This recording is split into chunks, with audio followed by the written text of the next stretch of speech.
First contact and rising tensions.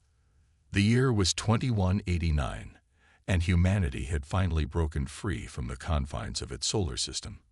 After centuries of dreaming about the stars, mankind had spread across 12 nearby systems, establishing colonies on 27 worlds.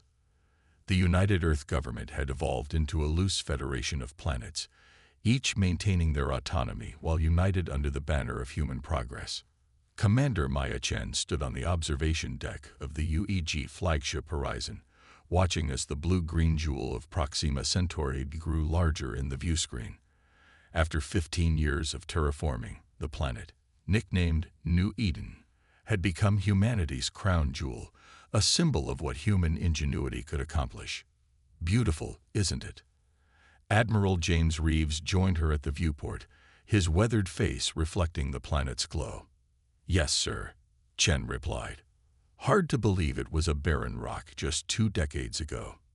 "That's what humans do, Commander. We transform. We build. We thrive." Pride laced the Admiral's voice. "And now we've received authorization to push even further into the Orion Arm." Chen turned to him, excitement flashing in her dark eyes. "The Rigel expedition." "Correct. The Horizon will lead a fleet of 7 ships to establish our first presence beyond the local cluster. You've been selected as mission commander." Before Chen could respond, alarms blared throughout the ship. Lieutenant Kosuk's voice came over the comms. "Admiral, unidentified objects approaching at high velocity." "They've appeared from nowhere, sir." The observation deck's display shifted to show 12 sleek, crystalline vessels entering orbit around New Eden. They moved with impossible grace, defying known physics. "Battle stations," Reeves ordered calmly, "but no offensive posturing. First contact protocols are in effect." The next hours were a blur of activity. The alien vessels made no aggressive moves but positioned themselves in a formation that effectively surrounded the human colony. Finally, after tense hours of attempting communication, the aliens responded.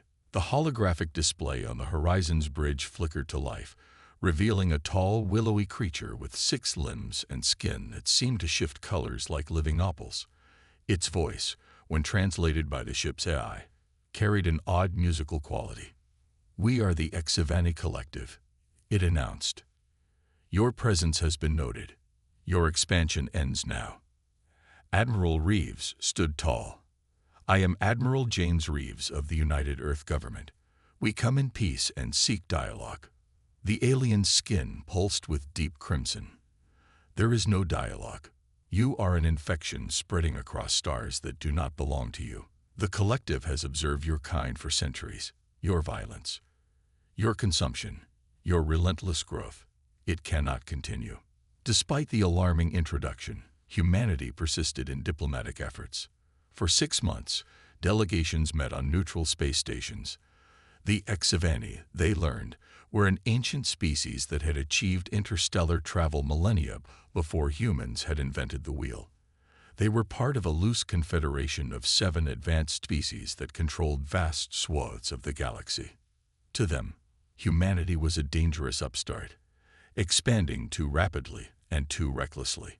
The Collective demanded that humans retreat to their home system and surrender all colonial holdings.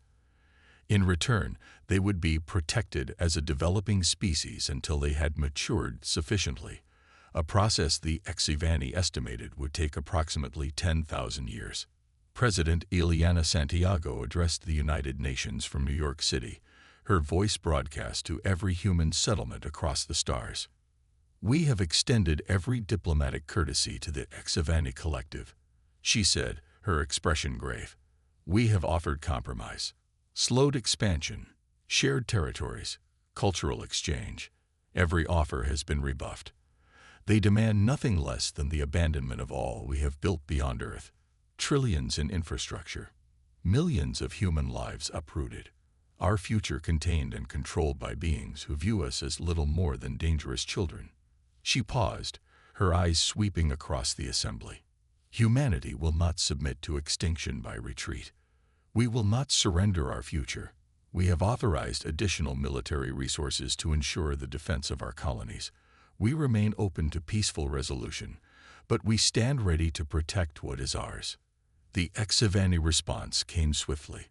3 days after Santiago's address, the colony on Europa went dark. When rescue ships arrived, they found the moon's human settlement abandoned.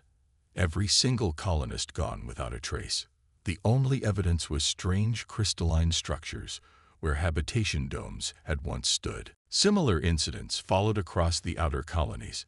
No declarations of war, no demands, just humans vanishing and alien structures appearing in their place. When military vessels attempted to investigate, they were disabled by weapons that seemed to distort the fabric of space itself. Humanity was facing an enemy with technology centuries beyond their own, and losing badly. Dr. Andrei Volkov worked in the shadows of defeat. As director of the Prometheus Initiative, Earth's most classified research program, he led a team of the most brilliant minds humanity had to offer, tasked with understanding and countering HFY technology. In a hardened bunker beneath the Himalayan mountains, Volkov pored over data from the few successful reconnaissance missions. "They're not using conventional physics," he explained to the gathered military leaders. "The HFY manipulate subspace, a dimensional layer beneath our normal reality. It allows them instantaneous travel, communication, and weapons that can literally fold space around their targets." General Diana Rodriguez, commander of Earth's orbital defense grid, frowned. "Can we counter it?" "Not directly," Volkov admitted, "but we found something they might not expect." He gestured to a holographic display showing molecular structures. "Their technology has a critical vulnerability. The crystalline structures they leave behind. They're not just monuments or buildings.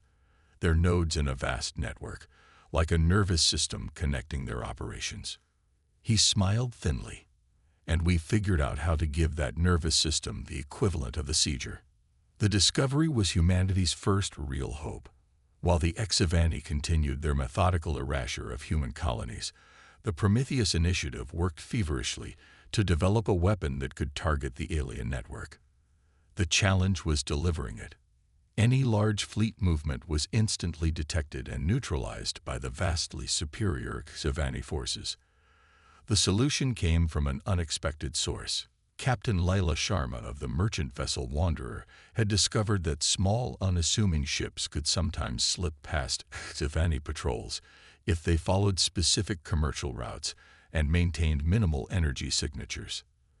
"They don't consider our civilian ships a threat," Sharma explained. "They're looking for military movements, not traders." This insight led to Operation Trojan. 25 civilian vessels, each carrying a piece of the disruption technology, would make seemingly routine trading runs to different systems. At a coordinated moment, they would activate their devices, temporarily disabling the HFY network in preparation for a human counterattack. The operation was humanity's last, best hope. If it failed, Earth itself would be next on the HFY's list of human settlements to erase.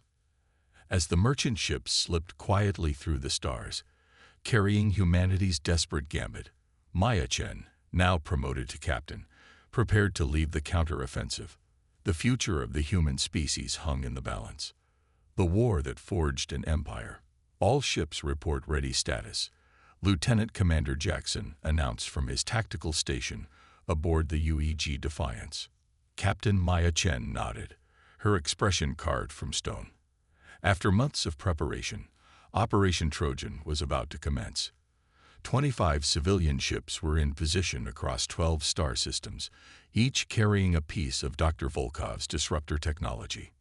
"Signal the fleet to maintain stealth positions," Chen ordered, "and open a secure channel to all Trojan vessels."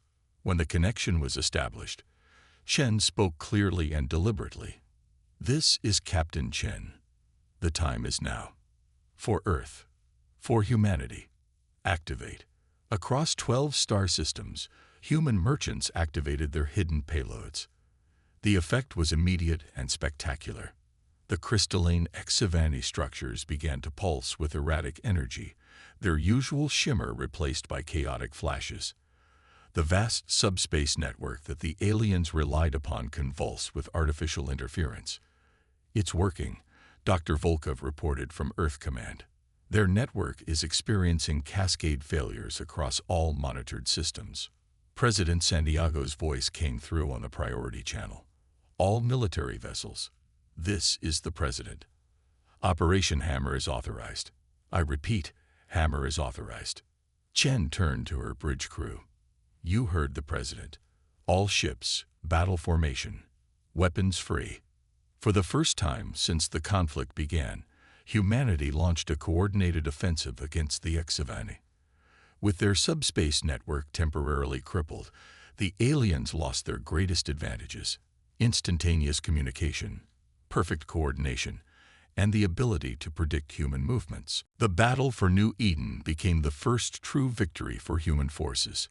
Chen's fleet destroyed 7 HFY vessels before they could reorganize. Similar successes were reported from other systems as humanity's military struck with precision and fury. But the advantage wouldn't last forever. The HFY were already adapting, establishing backup systems that weren't affected by the human disruption technology. In the war room beneath Geneva, President Santiago met with her military advisors. "We've bloodied their nose," General Rodriguez stated, "but they're still technologically superior. This disruption technique will only work once or twice more before they develop countermeasures." Santiago turned to Dr. Volkov. "What about direct application? Can we use what we've learned about their technology to advance our own?" The scientist nodded slowly. "We've already begun reverse engineering components from damaged HFY ships. Their subspace manipulation technology is beyond us, but we've made breakthroughs in energy weapons and shield systems. With more time." "Time is the one thing we don't have," Admiral Reeves interrupted. "Intelligence suggests the HFY are calling for reinforcements from deeper in the galaxy. When those arrive, our current advantage disappears." Santiago's eyes hardened. "Then we need more than military victories. We need unity. The loose federation of colonies won't survive this war. We need a single centralized authority to direct resources, research, and military operations." She looked around the table. "I'm calling for the establishment of the Terran Alliance, all human settlements united under one banner, one purpose: survival." The creation of the Terran Alliance marked a fundamental shift in human governance. Colony worlds that had enjoyed significant autonomy now found themselves under direct military authority. Resources were nationalized, industries converted to war production, and civilian research redirected toward military applications. Not everyone accepted these changes willingly. On Mars, protesters filled the streets of Olympus City, demanding the restoration of colonial independence. Similar movements arose on other worlds. But as news of HFY atrocities spread, entire populations disappeared, worlds rendered uninhabitable. Resistance to unification faded. The war intensified. Humanity, applying Volkov's breakthroughs, began producing ships with rudimentary energy shields and more powerful weapons. They couldn't match HFY technology, but they could now inflict meaningful damage. Captain Chen, promoted to admiral after the victory at New Eden, led increasingly bold operations against HFY holdings. Human forces adopted guerrilla tactics, striking quickly, causing maximum damage, then retreating before the aliens could bring their superior technology to bear. For 2 years, the conflict continued in this fashion, humanity slowly pushing back, reclaiming lost colonies one by one, while the HFY seemed to grow increasingly frustrated by their inability to quickly crush the human resistance. Then came the turning point. A Terran Alliance Special Operations Team, led by Major Victor Cruz, successfully infiltrated a major HFY base on Ta Ceti E. Instead of destroying it, they captured intact HFY technology, and more importantly, accessed their strategic database. "They're planning something big," Cruz reported after his team's extraction. "Something called final purification. They're bringing their main fleet, hundreds of ships, to the Sol system. They intend to end the war by destroying Earth itself. The news sent shockwaves through the Alliance leadership. Earth, despite the expansion to the stars, remained humanity's heartland, its most populous world and cultural center. Its destruction would be a devastating blow to human morale and survival. President Santiago addressed the Alliance Council with grim determination. We now face our greatest test. The enemy comes not just to defeat our military, but to eradicate our homeworld. We will meet this threat with everything we have. Every ship, every weapon, every soldier. The defense of Earth will determine the fate of our species. The Alliance recalled its fleets, concentrating humanity's military might in the Sol system. Admiral Chen was given command of the combined fleet minus 183 warships positioned to defend Earth. It was the largest human armada ever assembled, yet intelligence suggested the incoming Xavani force was at least twice as large. Dr. Volkov arrived on Chen's flagship with an experimental weapon, the culmination of all human research into Xavani technology. We call it the subspace lance, he explained. It doesn't manipulate subspace as they do, but it can temporarily rupture it, creating a localized distortion that should disable or destroy any Xavani ship caught in its effect. Should? Chen asked skeptically. It's untested in combat, Volkov admitted, and it requires enormous energy, enough to burn out the generating ship's systems after a single use. It's a one-shot weapon, Admiral. Chen nodded grimly. Then we'll make it count. The Xavani arrived with terrifying precision minus 217 ships emerging simultaneously from subspace around the edges of the solar system. They moved toward Earth in perfect formation, brushing aside the outer defensive lines as if they were insignificant. The battle for humanity's homeworld began in earnest as the Alliance fleet engaged the Xavani armada at Mars orbit. Human ships, though improved, were still outmatched individually by Xavani vessels. But Chen had studied her enemy for years. She understood their preference for precision and coordination. All ships implement Chaos Protocol, she ordered. The human fleet suddenly broke formation, each vessel acting seemingly independently, following random, unpredictable vectors that confused Xavani targeting systems. The aliens, accustomed to fighting enemies that used logical battle formations, struggled to adapt to what appeared to be madness. For hours, the battle raged across the inner solar system. Human losses were heavy, nearly a third of the fleet destroyed in the initial engagement. But they inflicted damage too, particularly when ships coordinated to concentrate fire on single Xavani vessels before scattering again. Despite this, the Xavani steadily pushed toward Earth. Their flagship, a massive crystalline structure 3 times larger than any vessel humanity had encountered before, remained at the center of their formation, protected by layers of escort vessels. That's their command ship, Chen determined, and our target for the subspace lance. She selected the Defiance, her own flagship, to carry the weapon. Clear me a path to their command vessel, she ordered the fleet. Whatever it takes. What followed was the most desperate hour in human military history. Ships deliberately sacrificed themselves to draw away Xavani defenders or absorb fire meant for the Defiance. The human vessel took devastating damage as it fought its way toward the Xavani flagship, its shields failing, sections of hull breached, and venting atmosphere. On the Defiance's bridge, systems were failing, fires battled by emergency crews, the air thick with smoke. Admiral Chen, bleeding from a head wound, remained at her command post. Distance to target, she demanded. 15,000 kilometers, Admiral, the tactical officer reported. But our engines are failing. We're losing acceleration. Divert all remaining power to engines and the lance. Life support, weapons, everything. We only need to get a little closer. The Defiance surged forward on its final approach, trailing debris and atmosphere, systems shutting down one by one as power was channeled to the experimental weapon. 10,000 kilometers. 9. 8.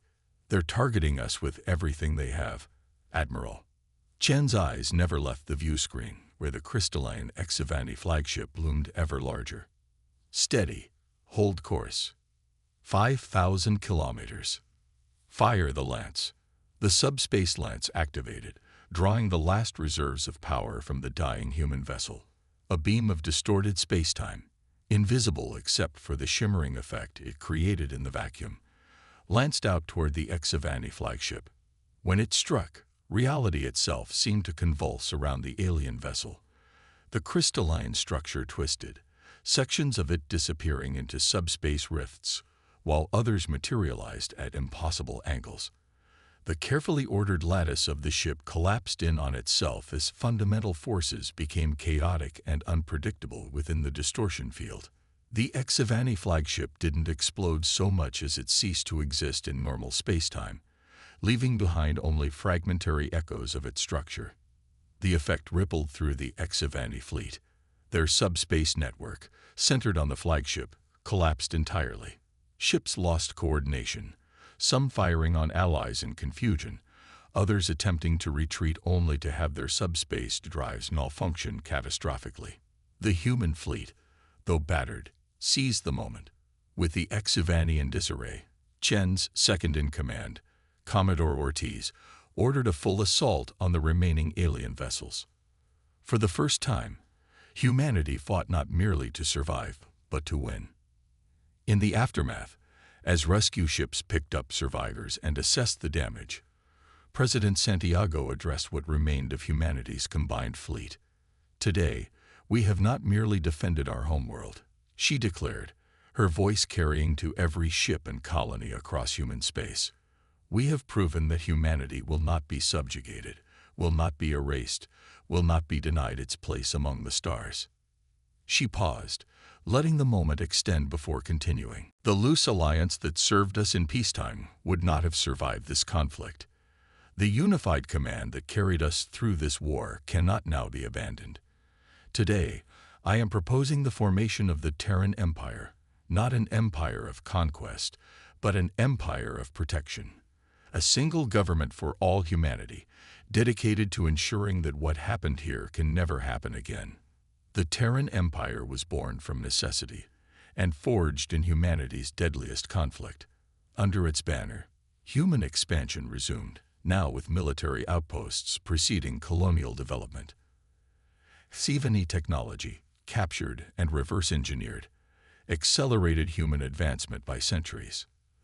The remaining HFY forces retreated beyond the reach of human ships, but intelligence suggested they were merely regrouping, perhaps to return with even greater numbers. The Empire prepared accordingly, establishing the Imperial fleet with Admiral Chen as its first Grand Admiral. 5 years after the Battle of Earth, human ships encountered another alien species, the Artheni, a peaceful race of traders who had themselves suffered under HFY expansion. From them, humanity learned more about the galaxy's complex politics and the numerous species that inhabited it. The Terran Empire offered the Artheni protection in exchange for knowledge and resources. It was the first of many such arrangements as humanity discovered that the HFY had made enemies across the stars, enemies who now looked to the upstart humans as potential allies against an ancient oppressor.